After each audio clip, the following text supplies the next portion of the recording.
So today, we're going to change this into this.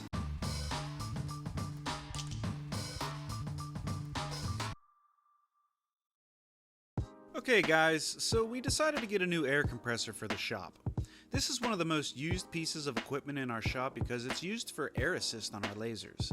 This aids in the cutting through thicker materials as well as keeping smoke away from the laser lens. We've been using an 80-gallon Ingersoll Rand 2-stage piston-driven air compressor, which you can see in the background, and it's worked pretty good. The only problem is it's just super loud and annoying to listen to. It typically turns on every 10 minutes when the lasers are running, so it made for a long day in the shop. To fix this issue with a noisy air compressor, we decided to upgrade to a Scroll technology air compressor because they're so much quieter when they run compared to the traditional piston air compressors. We bought the Eastwood QST 3060 Scroll Compressor, but now looking back, I wish I went with my original plan, which was to buy a 5 horsepower Quincy rotary screw compressor. I'll talk more about that in the end of the video. So I had to use the engine hoist, aka cherry picker, to lift it off of the crate because there was a bracket that prevented me from rolling it off with a ramp. Quick question, do you call it a cherry picker, or have I been calling it by the wrong name my whole life because of some weird Western Pennsylvania talk? I don't know. But leave a comment below and let me know if you call engine hoist a cherry picker. Because when I googled that word, it was not engine hoist that showed up in the search results. The next step was to connect all the plumbing. I used the oil water separator and pressure regulator that I had used on the old compressor, so the only thing I had to do was rewrap all the threaded fittings with the new thread tape and reconnect everything in the correct configuration. The last step I needed to do was connect the electrical. Since I already had the old compressor working, I only needed to connect a plug to the end of the wire that matches the receptacle on the wall. If you don't know what you're doing with electrical, hire an expert. It's too dangerous to mess around with if you don't know what you're doing. Finally, I was able to plug in the new compressor and hear the difference.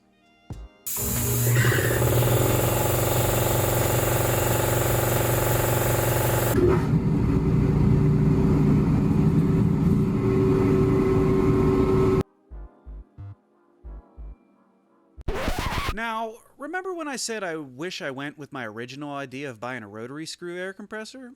That's because it turns out that this Eastwood Scroll Compressor just doesn't hold up. Within 4 months of owning this, I had to replace the pressure switch because it wasn't shutting off when it was supposed to. Why? Probably because it was poorly designed.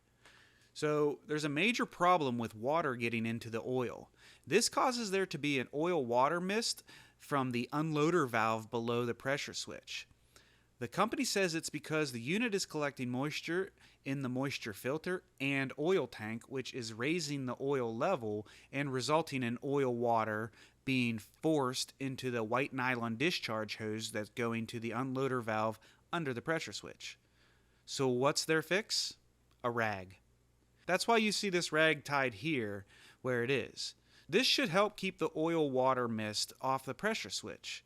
But you are also instructed to drain the excess water from the system every month and top off any oil you lose in the process. This is why I would not recommend anyone buying this piece of equipment until this design flaw is fixed. Performing maintenance on equipment is expected, but to have to drain the tank every month, bleed off the water that shouldn't be in there in the first place, then top off any oil you lose in the process doesn't seem acceptable to me. My next air compressor will probably be a rotary screw air compressor. So, you heard me talking about the maintenance on this thing. I have to perform it now, so I figured I'd just grab the camera and my wife, Wanders. She's going to film it. I'm going to just do this maintenance to show you how ridiculous this is. So the first thing we need to do is take the pressure out of the tank. Very important to get the pressure out of the tank.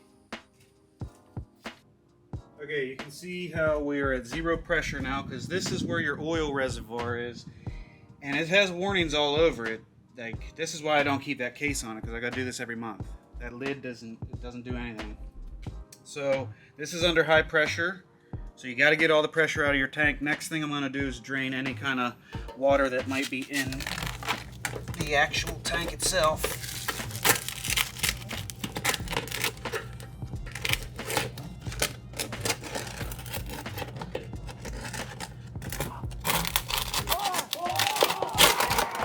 just like that. Easy peasy.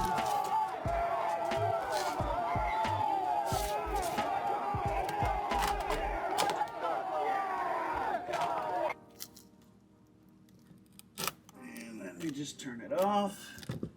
Let it drip for a minute.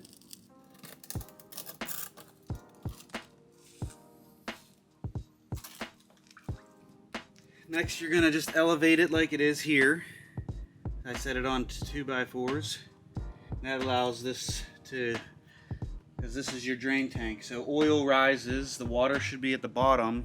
You're gonna open this up, drain it into your tank until you start seeing the clear, foggy water go away, and then you start getting the yellowish brown, clean oil.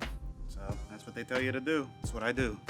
I opened that up to allow venting, to let air in there. So maybe it just wasn't flowing because of the air.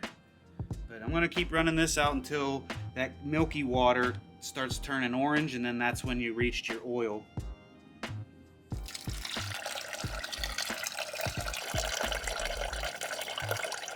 So you can see it's starting to show signs of oil and water. There we go. Now that's it. We're down to just the oil. The water's out of it, and it's good for another month, according to Eastwood. So yeah, just wanted to show you guys the way it goes about maintaining this thing. Expect to spend about a half hour every single month just doing this. If you buy it, I wouldn't. That's just my recommendation. So thanks for watching. And if you like this video, give us a thumbs up and please consider subscribing. We're putting out new videos each week. Thanks for watching.